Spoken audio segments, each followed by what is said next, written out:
Voilà, c'est un plaisir. On va parler de l'éventuel troisième mandat du président Macky Sall. On va parler de plein de choses. Discours bi lan la ci wax Pape Djibril Fall. ñaawlu naa ko torop. J'avais envie d'en parler. Et puis qu'est-ce que c'est que la démocratie? Et puis c'est quoi le peuple? Il est où le peuple? Il est du côté de l'opposition, du côté du pouvoir. Oui, le peuple. On est le peuple. On va en parler tout à l'heure. ñu teg fa baaraam ñu daal di continuer suñu économie muy koom-koom Diégui Diop ñi gis ne rek kii di le chef de l'État Macky Sall ci discours am mi ngi doon wax ni année 2023 dañ koy décréter année sociale tey jii nii ci côté économie est-ce que loolu mun na nekk.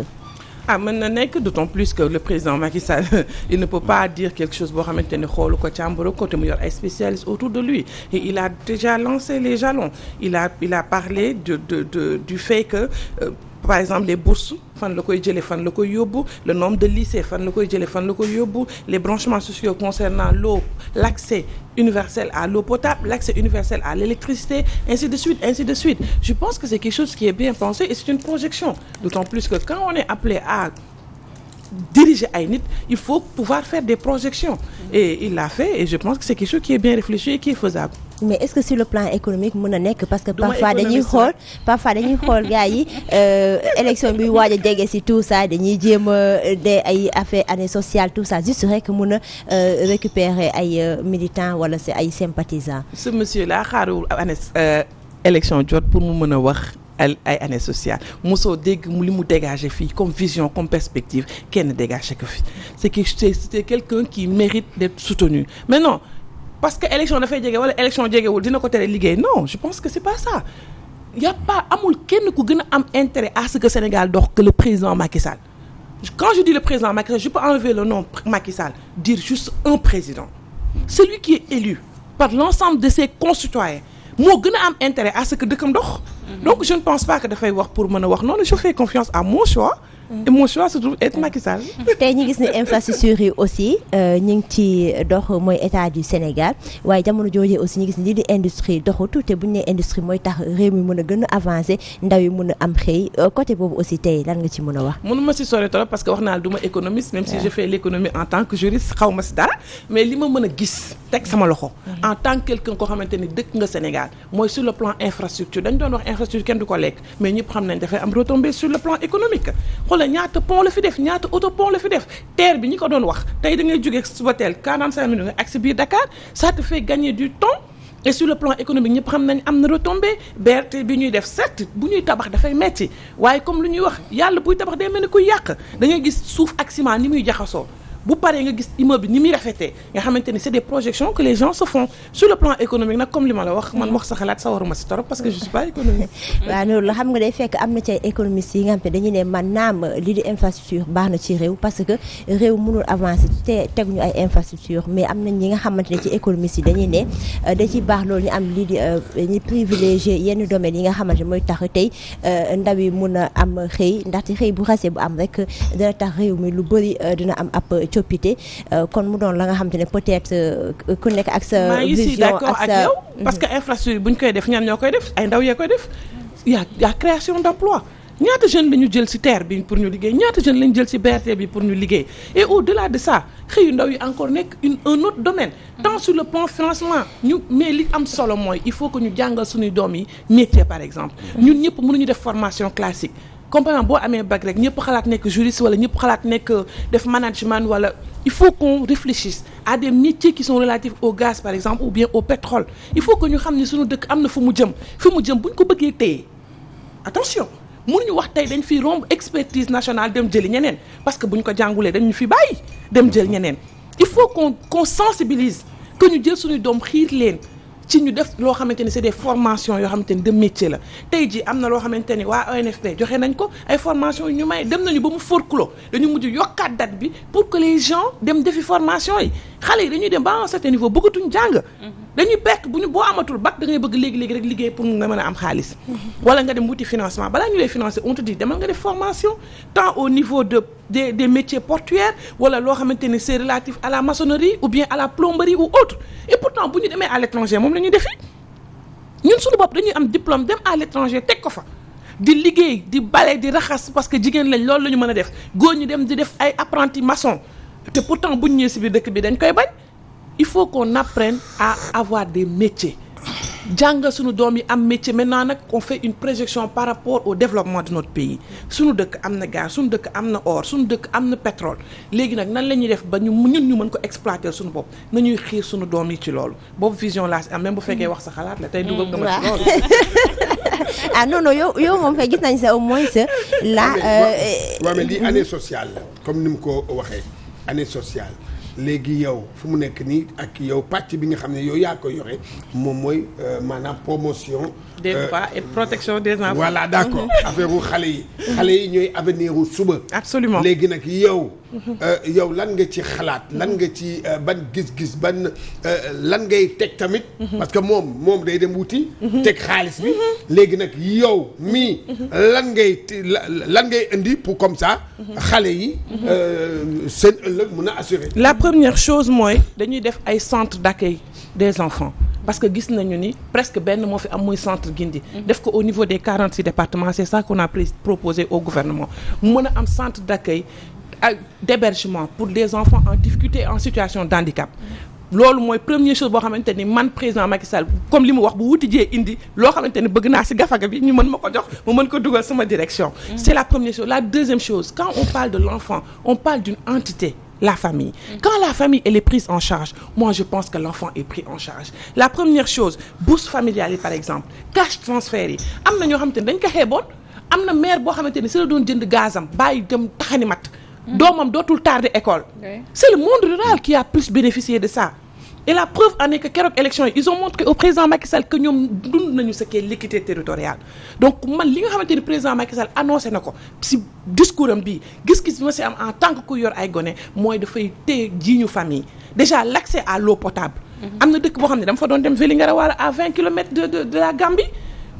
Président Macky Sall vision moo tax ma dem wuti foofu benn moto pompe buy jar 20 et quelques millions en son temps offert Mansour Faye moo nekkoon ministre de l'hydraulique jox ma ko ma yóbbul leen ko wuti ñu woon ndox te dañ doon dem ay kilomètres xale yi balaa ñuy xëy jàngi dox ay kilomètres wuti ndox léegi nag am nañ courant barki démb laa fa jógee ñu am courant léegi dañuy brancher seen ordinateur brancher seen ay téléphone di dugg WhatsApp di dugg dans les réseaux sociaux di découvrir ce qu'est le monde au fin fond du Sénégal.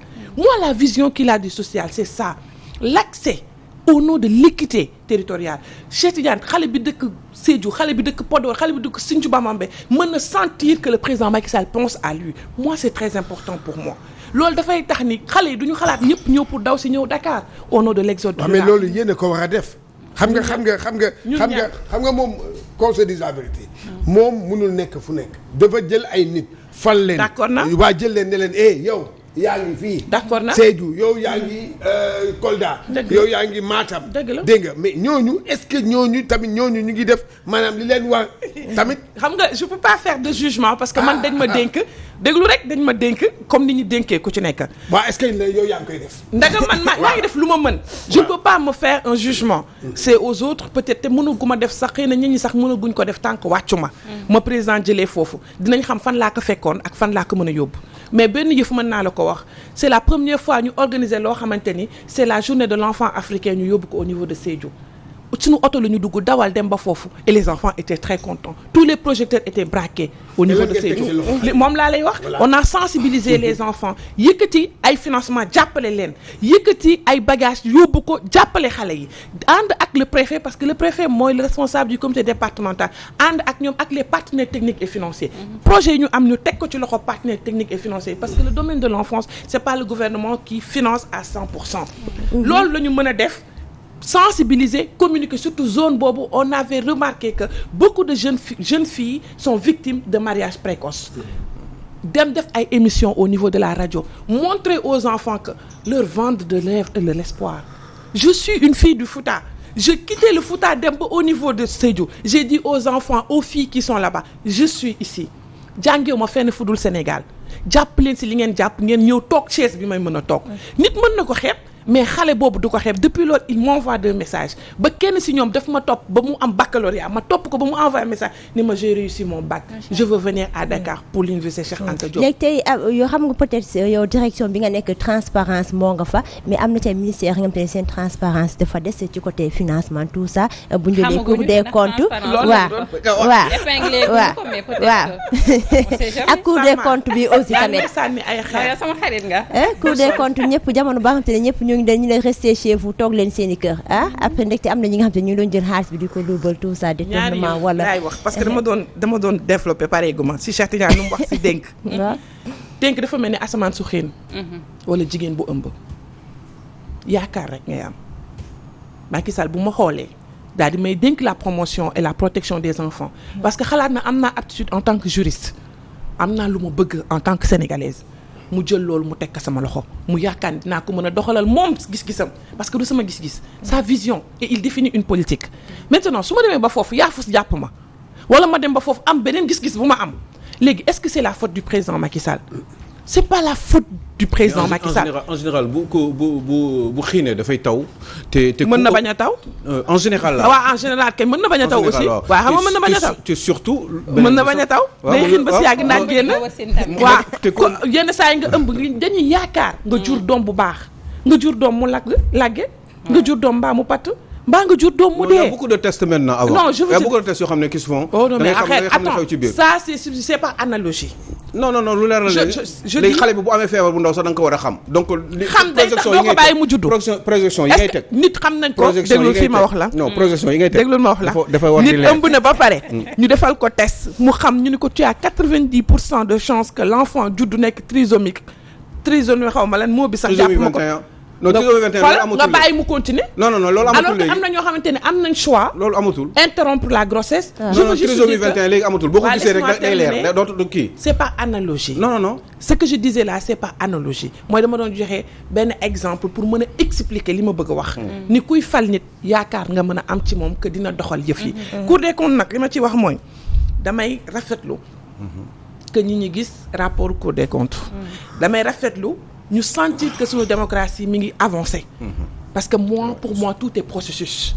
damay rafetlu que ñu am possibilité xam ne ku am ndombal tànk ak ku amul ndombal tànk yëpp tu n'es pas à l'abri ku def sudul noonu yoon dafay tegu sa kaw man loolu ça me rassure parce que pour moi ce pays nous appartient. D'ici 30 ans aussi on va être ici ce pays nous appartient et que loolu ça donne de l'espoir. pour dire que am na loo xamante ne ay jéego yoo xam ne teg nañ ko ci maintenant. il aurait décidé peut-être de lever le coude. président nee na am na ñoo xamante ni képp koo xamante ni yoon teg na la loxo rek. da nga dem wuyu ci waaw. maintenant loo wax. non xam nga yi nga wax ni c'est bien mais yu mel noonu pour mu mën a nekk. il faut nga décider yëkkati sa coude sur sa. est-ce que loolu am nga ci yaakaar comme on parle de yaakaar encore ni dina ko def parce que quand même nee na. am na ay situation yoo xam ne tolloon na ci il était obligé de mettre le coude sur certains dossiers. Absolument. léegi est-ce que xalaat nga ni loolu dina fi jeex par expérience par rapport ak li fi jot a xew yëpp parce que on a remarqué que ni opposition bi ñu ci bari ñoom la ñuy dafa am quand même benn espèce de justice boo xam ne dafa xaw a doy waat ci réew mi genre kumba am ndey kumba amul ndey est-ce que xalaat nga ni léegi nii ak li fi xew nii bu ñu épinglé rek la kenn waxul ñu ils sont présumés innocents. mais bés bu mbir mi réglé woo ba ñu xam ni. caaf xam na te am na ñoo xam ne jalgati nañu wala jël nañu luubal nañu alors réew mi xalaat nga ni dootul tegati concom ci dossiers yi. président Macky Sall suy wax am na dossiers yoo xam ne daf si teg concom je ne pense pas que yooyu moo tax muy wax il faut qu'on accepte beaucoup de choses yoo xamante ne am na fii nag ci biir dëkk bii am ñoo xamante ne ay kilifa la ñu mën a nekk kilifa diine comme mën a nekk kilifa aada et d'autres dossiers yoo xamante ne ça peut être sur le plan diplomatique pour avoir des répercussions du dundoo expliqué woon na ko du dossier yëpp la ñuy génnee ci kaw nañu waxante dëgg. Quand on gère un État, on sait qu'il y a beaucoup de choses qui sont sensibles. Il a raison, il a parfaitement raison. Maintenant, si vous avez envie de le voir d'un angle péjoratif, ça c'est ton choix. Non, tu m'as posé une question, laisse-moi m'exprimer. Si vous avez envie, j'ai envie de rien. Ah, donc laisse-moi m'exprimer. Donc toute personne qui a envie de l'analyser par rapport à un angle qui est péjoratif, quoi que ça langage. Moi, li ma ci am dama ci rafet njort. Mooy li nga xamantene neen du protéger kenn te bam ko dalé wax du tay. Ni képp koo xamantene jàpp nañ la wala yoon teg na yoon pour le moment c'est des présumés. Pour le moment il y a des choses yoo xamante ni des pièces justificatives qu'on demande am na ñoo xamante ni am na ñoo xam wax nañ dañuy rembourser bu ñu demee ba mu àgg sa cappaandaw ba man am naa yaakaar ni képp koo xamante ni war nga tey nag ñoo gisee même ni OFNAC même ñi OFNAC waxoon ñu def déclaration de patrimoine ñu ne ñett ñoom duñ ko def faalewu ñu li kilifa gi wax ci am na. loolu xaw ma si dara. ah déet xam nga dara. man lu ma président Macky Sall wax.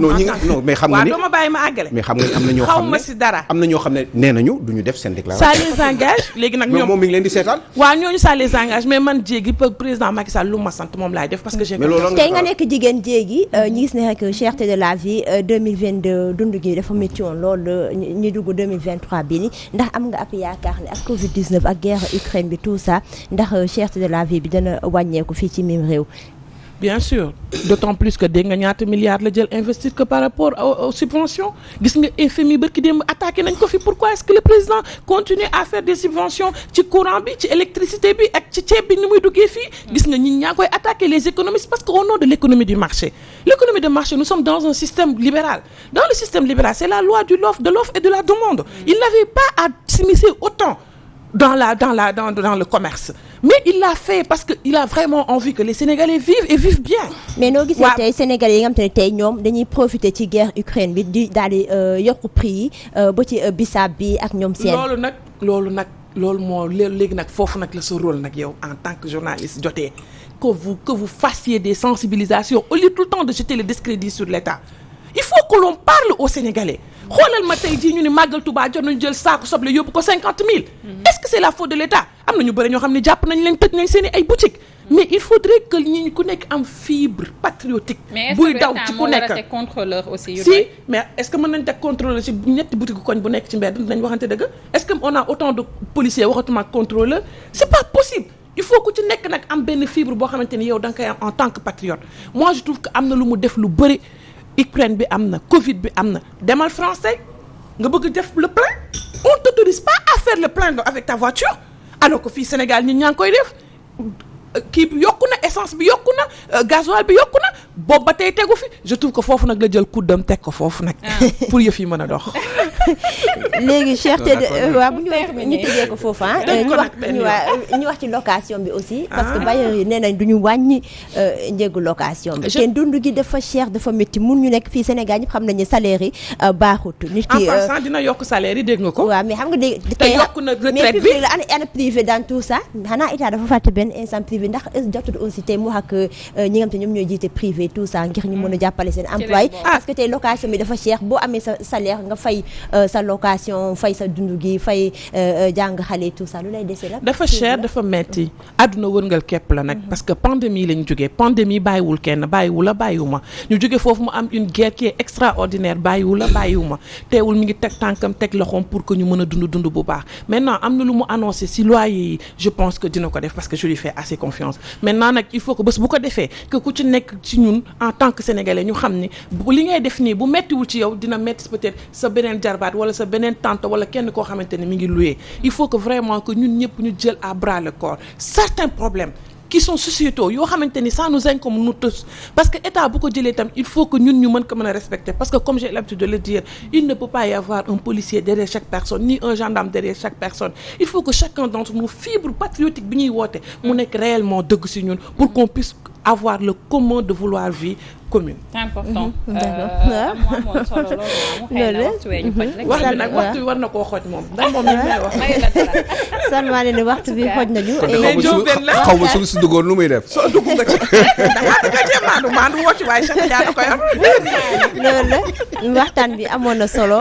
macha allah vraiment ndaxte li ñu fi indi comme réponse loolu la maanaam te téléspectateurs yi kenn ku nekk dina am appréciation boppam. dina am ñi nga xam te dinañu ànd ak yow dana am ñi nga xam te ne aussi du ñu ànd ak yow c'est la vie noonu la juste rek di ne rek di leen remercier yéen ñëpp waaye tamit di remercier ki di Barham Diallo mi ngi ñuy suivre waaw di fans club la fii ci Walfadjri di nuyu aussi sama copine de cœur Nama Ndiaye